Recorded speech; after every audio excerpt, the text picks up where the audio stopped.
আসসালামু আলাইকুম এভরিওয়ান, কেমন আছেন সবাই? আশা করি যে যেখানে আছেন ভালো আছেন, সুস্থ আছেন। আলহামদুলিল্লাহ, আমরাও বেশ ভালো আছি। এই তো একদম অবসরের দিনগুলা, যেদিন আমার অনেক বেশি কাজ থাকে না, সেই দিনগুলো আমার কিভাবে যায় সেটাই আজকে আমি আপনাদের সাথে শেয়ার করব। তো সকালবেলা মেয়েকে তো স্কুলে দিয়ে আসলাম, এসে সংসারের কিছু কাজ করে নিলাম, মানে কিচেনটাকে একটু গুছিয়ে নিলাম। গতকালকে অনেক বেশি রান্নাবান্না হয়ে গিয়েছিল, তো রান্নার সাথে সেই পরিমাণ খাওয়া হয়নি, যে কারণে ম্যাক্সিমাম খাবারই আমার রয়ে গিয়েছে। তো সেজন্য আজকে আর রান্নাবান্না করব না। তো সেজন্যই বলতে গেলে একটু রান্নাঘরটা গুছিয়ে দেন আমি একদম ফ্রি। তো অবসর সময়টা আমার ম্যাক্সিমামই কাটে আমার ছেলের সাথে গল্প করে। আমার ছেলে গল্প করতে খুবই পছন্দ করে, তো সেই জন্য আর কি গোসল টোসল করে একদম ফ্রেশ হয়ে এসে এখন ওর সাথে গল্প করতেছি। অলরেডি প্রায় 10টার মতো বাজে। আর এই তো হয়তো ভয়েসের মাধ্যমে শুনতে পাচ্ছেন আমার ছেলে কত কথা বলতেছে। তো এই কথাগুলো তার সাথে আমি সবসময় কথা বলি। আর বাচ্চারা তো সবসময় কোশ্চেন করতে এবং কোশ্চেনের অ্যান্সারটা পেতে সবচেয়ে বেশি স্বাচ্ছন্দ্য বোধ করে। তো আমি অবসর সময়গুলোতে চেষ্টা করি ওকে এই কোশ্চেনের অ্যান্সারগুলো দেওয়ার জন্য, এতে করে ও খুবই খুশি হয়। এই যে দেখতে পাচ্ছেন অনেক আনন্দ নিয়ে সে তার গল্পগুলো আমার সাথে শেয়ার করতেছে।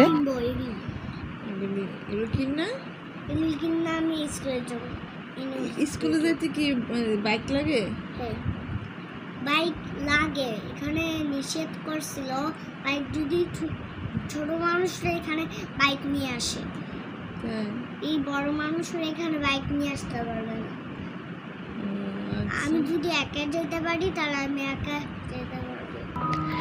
এই বয়স শুনে হয়তো বুঝতে পারছেন আমি আমার ছেলের সাথে কত গল্প করি, আর আমার ছেলেও গল্প করতে খুব পছন্দ করে। তো আমি যখনই সময় পাই এরকমভাবে ওকে সময় দিই। আর এদিকে জানালাগুলো খোলা হয়নি, তো আমি ওকে একটু রিকোয়েস্ট করলাম যে বাবা একটু জানালাটা খুলো। তো ওই যে খুলে দিচ্ছিল। আর বাচ্চাদের একটা জিনিস বাচ্চাদেরকে যখন আদেশ করা হয় বাচ্চারা সে কাজটা করতে চায় না বা শুনতে চায় না। আমার ছেলে সেম। আফরাকে অনেক সময় রাগ হয়ে বললো আফরা কাজটা করে, কিন্তু আমার ছেলেকে রাগ হয়ে কোনো কিছু বললে সে ওই কাজটা কখনোই করে না, জেদ ধরে। তখন আমি সেই জন্য ম্যাক্সিমামে ওকে অনুরোধ করি বাবা এটা করে দাও, ওইটা করে দাও। তো সে তখন ইমোশনাল হয়ে যায়, তখন সেই কাজটা সে করে দেয়। তো এই তো মা ছেলে দুষ্টামির মাঝখানে সে ক্যামেরা দেখে দৌড়ে এসে জিব্বা বের করতেছিল। ম্যাক্সিমাম সময় ক্যামেরা দেখলে সে এরকমই করে, কোনো ছবি তুলি বা ভিডিও করি, যাই করি না কেন। আর এইতে যেই বললাম যে চলো তুমি আমি একটা কলা খাই, তখনই সে চলে গেল। আমার ছেলেটা একদম ফ্রুটস খেতেই চায় না, ও কোনো ধরনের ফ্রুটস খায় না, শুধু ওয়াটারমেলন ছাড়া। তো যাই হোক, এটা নিয়ে আমরা মাঝে মাঝে খুব টেনশনে থাকি। তো ভাবলাম যেহেতু অনেকটা সময় আছে আপনাকে আনতে যাওয়ার, তো একটু ছেলের সাথে খেলা করি। ও খুব খুশি হয় আমরা যখন খেলা করি তখন এই জিনিসটা দেখে। তো এই তো আমি বলতেছিলাম গাড়িটা চালাও, আমি তো চালাতে পারতেছি না। তো আমি জিজ্ঞেস করেছিলাম যে গাড়িটা কি নষ্ট?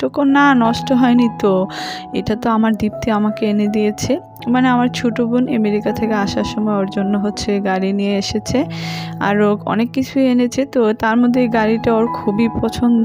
তো যাই হোক, দুই মা ছেলে এই মাথায় ও মাথায় বসে এখন গাড়ি দিয়ে খেলা করতেছিলাম একটু। তো ওর আব্বু মাঝে মাঝে বলে যে বাচ্চাদেরকে একটু সময় দিতে।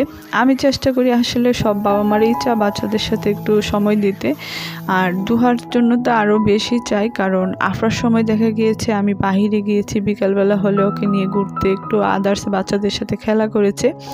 আমার ছেলেটা ওইরকম মানুষই একদম পায় না, তো যে কারণে আমি একটু সময় পেলে ওর সাথে খেলা করি। এই তো দুহাসা আরেকটা গাড়ি নামালো, তো নামিয়ে বলতেছে আম্মু আজকে আমি আর তুমি যুদ্ধ করব। তো ওইটা যেহেতু রিমোট কন্ট্রোল না, ওইটা সুইচে চাপ দিলে দেন হচ্ছে চলে। তো রিমোট কন্ট্রোলটা দুহাই চালাচ্ছিল, তো আমি হচ্ছে ওর সাথে শুধু সঙ্গ দিচ্ছিলাম। সচরাচর দেখা যায় কি প্রতিদিনই রান্নাবান্না থাকে, তো যে কারণে আমি হচ্ছে বাচ্চাদেরকে এতটা সময় দেওয়া সম্ভব হয় না, হয়তো 20 মিনিট 10 মিনিট 15 মিনিট টানা সময় দেওয়া হয়। কিন্তু আজকে আমি প্রায় 1.5-2 ঘন্টার মতো সময় পেয়েছিলাম বলতে গেলে। দুহাও সকাল সকাল নাস্তা করে ফেলেছিল, বিরক্ত করেনি। তো সব মিলিয়ে আজকে অনেকটা সময় পেয়েছি, তো তার জন্য একদম পুরোটা সময় ধরে হচ্ছে দুহার সাথে কাটিয়েছি, ওর সাথে মজা করেছি। এই কারণ অ্যাকচুয়ালি আমার ছেলে হচ্ছে বাইরে যাওয়ার মতো একদম সুযোগ নেই, আর রাস্তাঘাটের অবস্থা এখন খুব খারাপ, একদম বের হওয়া যায় না।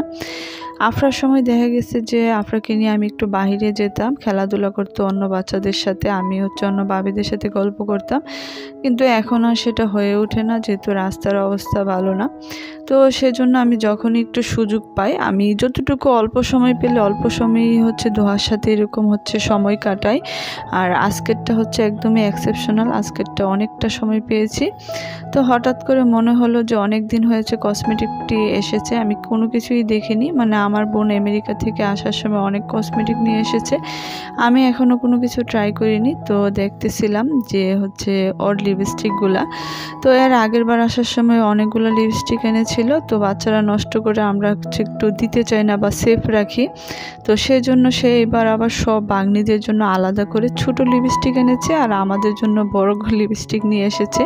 তো এই লিপস্টিকগুলো খুবই কিউট ছিল, তো ওইগুলো দেখে দেন হচ্ছে আফরাকে আনতে যাওয়ার সময় হয়ে গিয়েছে, এখন হচ্ছে আফরাকে আনতে যাচ্ছি। আর বর্ষাকালে দেখা যেত যে দুহাকে নিয়ে বের হওয়া সম্ভব হতো না, যেহেতু এখন বর্ষাকাল না, এখন এই আশিয়ানের রাস্তাটা শুকিয়ে গেছে, তো এখন আমি যখনই যাই দুহাকে নিয়ে যাই, আমার জন্য সুবিধা হয়, দুহার জন্য ভালো হয়। তো যাই হোক, এই ছিল আমার আজকে সারা দিনের বলতে গেলে একটু গল্প। আজকের মতো এই পর্যন্তই। সবাই ভালো থাকবেন, সুস্থ থাকবেন। আল্লাহ হাফেজ, আসসালামু আলাইকুম।